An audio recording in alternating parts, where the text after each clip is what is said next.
अध्याय 31। शतरूपा और मनु ने ब्रह्मा से प्रश्न किया कि उन्हें क्या करना है।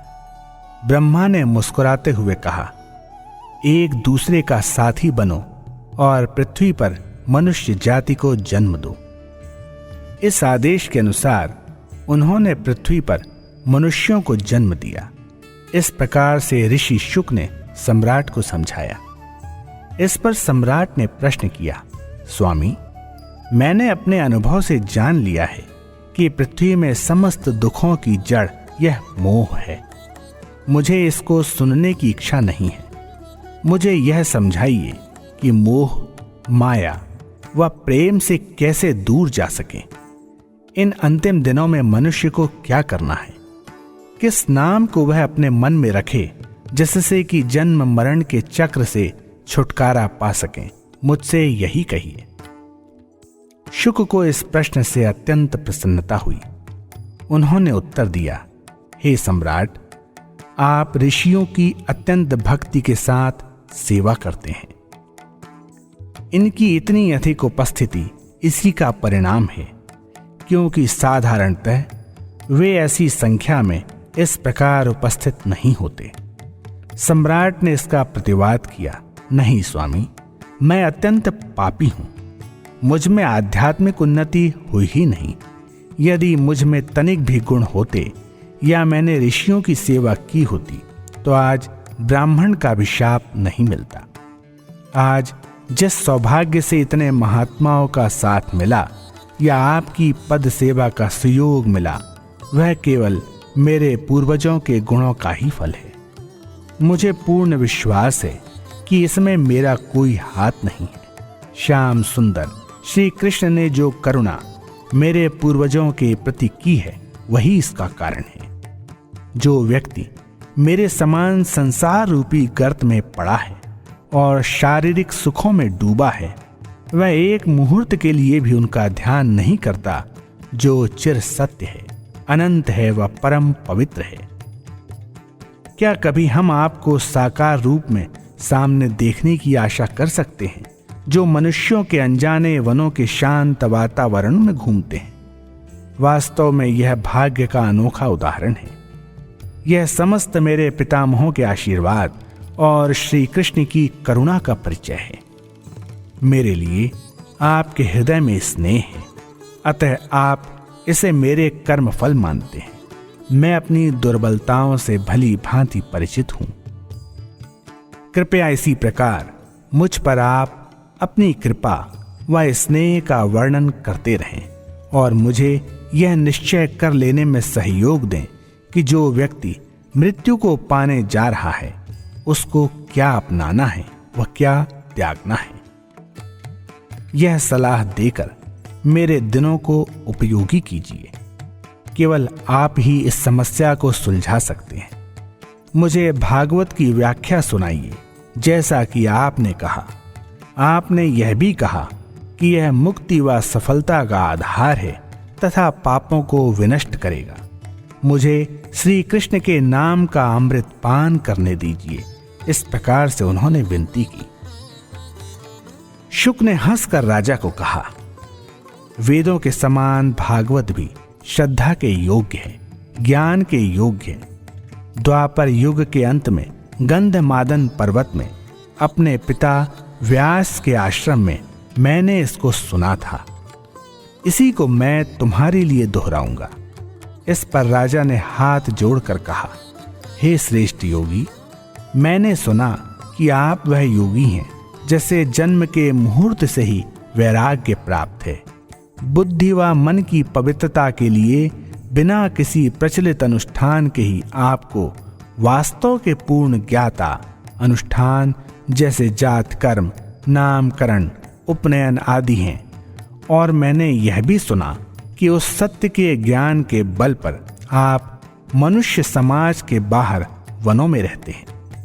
अब मुझे आश्चर्य हो रहा है कि आपका हृदय इसके प्रति खिंच गया जिसे आप कहते हैं कि वह भक्ति रस से पूर्ण है। आपको किस प्रकार इसने आकृष्ट किया? मैं प्रार्थना करता हूं कि आप इसका कारण कहें। शुक ने शांत व निश्चल मन से इसे समझाना प्रारंभ किया। हाँ, मैं समस्त आकर्षणों व बंधनों से दूर हूं। मैं निर्गुण ब्रह्म में लय हूं। मेरा यही सत्य है। परंतु मुझे स्वीकार करना पड़ेगा कि मैंने भी ईश्वर की मधुरता व सुंदरता की व्याख्या सुनी है।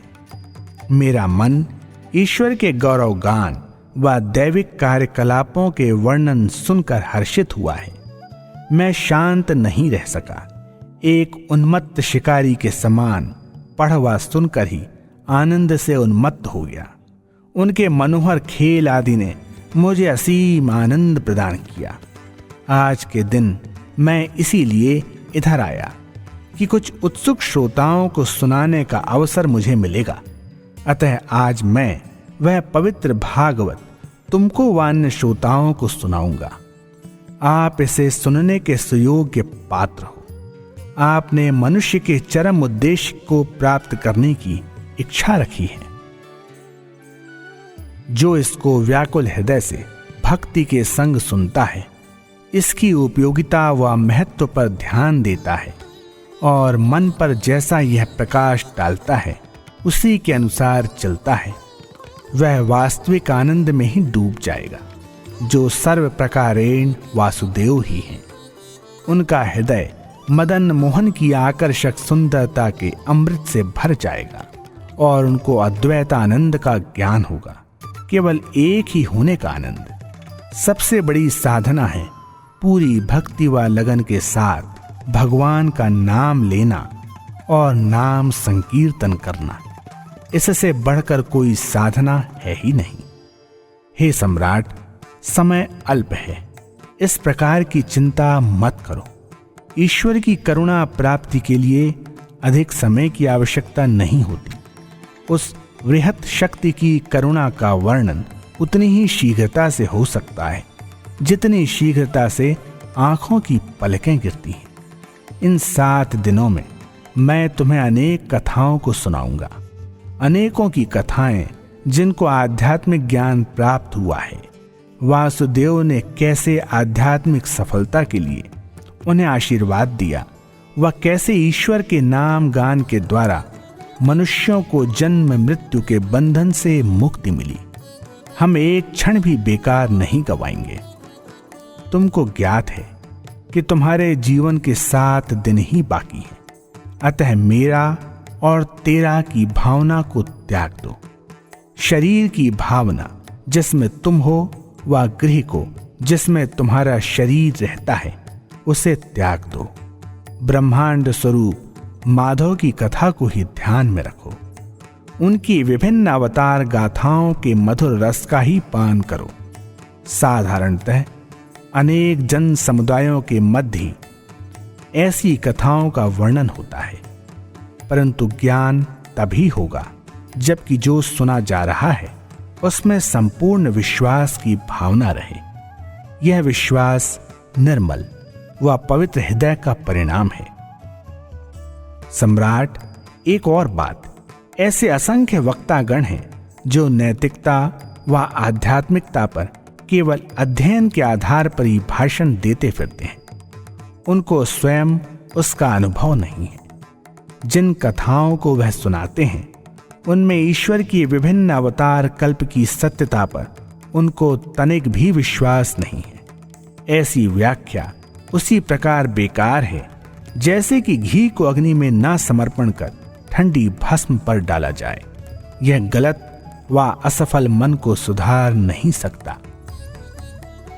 तुम्हारे लिए ऐसा कोई भय नहीं है, क्योंकि तुम्हारा हृदय श्याम सुंदर के प्रेम से ओत-प्रोत है। वही आत्म साक्षात्कार में सफल हो सकता है जो निष्काम भक्ति व व्याकुल प्रेम के संग ईश्वर की इस कथा को ध्यान से सुनता है व इसके अमृत को ग्रहण करता है। यह निसंदेह सत्य है सम्राट। यह घड़ी, यह गाथा और यह श्रोता समस्त उपयुक्त और श्रेष्ठ हैं। ऋषि शुक ने राजा के माथे पर हाथ रखकर कहा, ओह, तुम कितने भाग्यशाली हो। राजा ने विनय पूर्वक कहा, स्वामी, आप अच्छी तरह जानते हैं कि मेरा समय अत्यंत अल्प है। वह हाथ जोड़कर कहते गए, मुझे श्रेष्ठ ज्ञान का परिचय कराएं। मैं अपने को उसी के तुल्य बनाने का प्रयत्न इन 7 दिनों में करूंगा। मुझसे पवित्र मंत्र बोलो जो इस अल्प समय में जप सकूं और मन में इसे रखकर अपनी रक्षा कर सकूं। ऋषि हंस पड़े। परीक्षित, जो विलासिताओं से जीवन व्यतीत करते हैं वह अपना जीवन चिंता, अशांति, दुख व कष्टों में काटते हैं। पशु पक्षियों की भांति जन्म लेते हैं, वह अच्छे भोजन को ग्रहण करते हैं पर उसे मलमूत्र के रूप में निकाल देते हैं। यह है उद्देश्यहीन जीवन जो साधारण लोग व्यतीत करते हैं। क्या तुम इसे जीवन यापन कहते हो? अगणित जीव पृथ्वी पर रह रहे हैं। केवल जीवन यापन ही पर्याप्त नहीं है, इसका कोई मूल्य नहीं है। वही मुख्य है जो उद्देश्य, भावना व चिंतन आदि से दिनचर्या या जीवन को प्रेरित किया जाता है। यदि कोई व्यक्ति दैविक गुण से संपन्न है, जिसमें भावनाएं हैं, विचार है, वही वास्तविक जीवित व्यक्ति है। नहीं तो यदि कोई इस पवित्र शरीर को क्षणिक सुख के लिए अपवित्र करता है, सर्वशक्तिमान ईश्वर को भूल जाता है, तब वैसा ही निंदनीय है जैसा कि किसी मानवता को भूल जाना। उस व्यक्ति का उदाहरण लिया जाए जिसने कि हरि के चरण कमलों पर अपने मन को रखा है। वह यदि अल्प समय भी रहता है तो भी कुछ नहीं बिगड़ता, क्योंकि उस अल्प समय में वह अपने जीवन को उपयुक्त व पवित्र बना सकता है। सम्राट, तुम्हारे इस संदेह को मन से हटाने के लिए मैं राजर्षि की कथा का वर्णन करूंगा। सुनो। सूर्य वंश में एक सम्राट हुआ है जो अत्यंत शक्तिशाली, दानी, चरित्रवान और न्यायवान था। उसका नाम छतभंग था। उसकी बराबरी का कोई था ही नहीं। उसी समय दैत्य व दानवगण ने अपनी शक्ति का संकलन कर देवों के विरुद्ध युद्ध ठान लिया।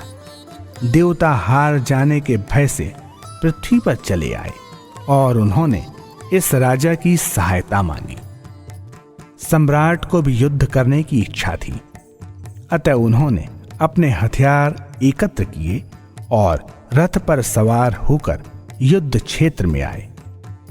वहां तो उन्होंने अपने पराक्रम से दैत्यों व दानवों के हृदय में डर उत्पन्न कर दिया।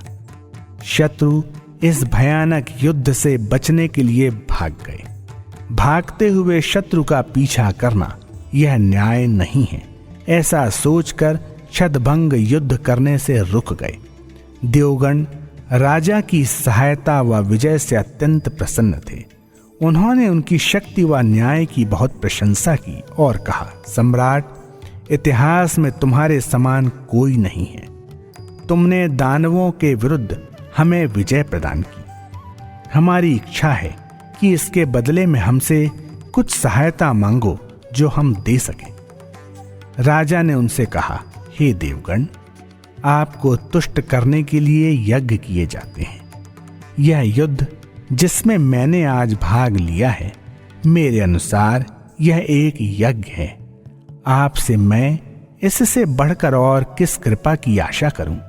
यह पर्याप्त वरदान है। यह कहते हुए वे देवताओं के चरणों पर गिर पड़े। इससे तुष्ट न होकर देवगणों ने उन्हें कुछ वरदान मांगने के लिए कहा। यद्यपि उन्हें कुछ मांगने की इच्छा नहीं थी, फिर भी कुछ सोचना पड़ा, क्योंकि उन्हें मालूम था कि वे उन्हें छोड़ेंगे नहीं। अंत में उन्होंने कहा, हे देवगण, मुझे बताइए कितने वर्ष मैं और जीवित रहूंगा, तभी मैं निश्चय कर सकता हूं कि कौन सा वर मैं आपसे मांग सकता हूं। पुरंदर ने, जो देवों के सम्राट व सर्वज्ञाता हैं, उसी पल उत्तर दिया, हे सम्राट, तुम्हारा जीवन प्रायः समाप्ति पर है। तुम कुछ ही क्षण और जीवित रहोगे। इसे सुनकर राजा ने कहा, मुझे कुछ भी मांगना नहीं है। मैं सोचता हूं कि यह विश्व व वस्तुएं सब त्याग करने योग्य हैं। मैं पुनः इन वाह आडंबरों व शारीरिक सुखों के लिए नहीं आऊंगा।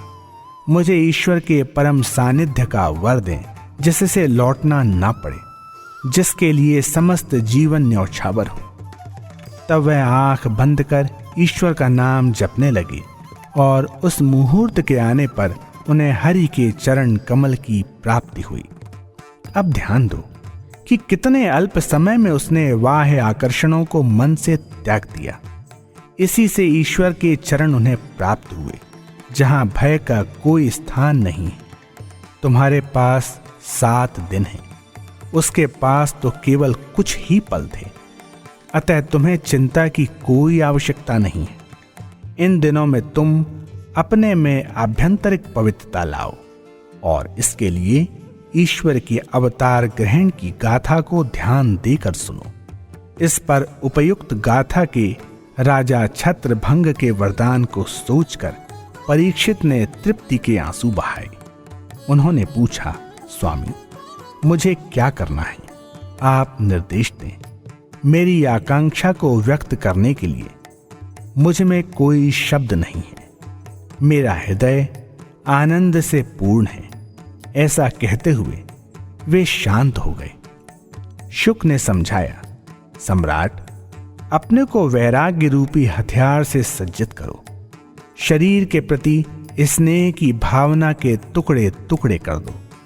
अपनापन की भावना जो परिवार वर्ग के प्रति है, उसे छोड़ दो। दृढ़ता से इस पवित्र नदी के किनारे बैठे रहो।